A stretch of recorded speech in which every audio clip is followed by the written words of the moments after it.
Okay, the next element that our SEO checker looks at is your URL. This applies to both your root domain URL and the URL of any of the sub pages that you're checking using this instant SEO checker. So it checks four things. First, it checks to see if the URL is SEO friendly. That's primarily going to see if it has too many numbers in it. Is it too long?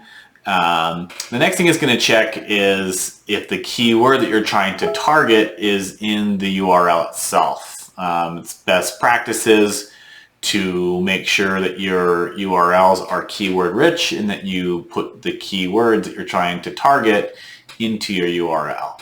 The next thing it checks is it checks for underscores. Google does not really recognize underscores. So if you're trying to use keyword-rich phrases, you should be using dashes to separate words rather than underscores. And then the last thing it checks is to see if the page is close to the top level domain. You don't want to have a URL that has 6, 7, 8 directories deep.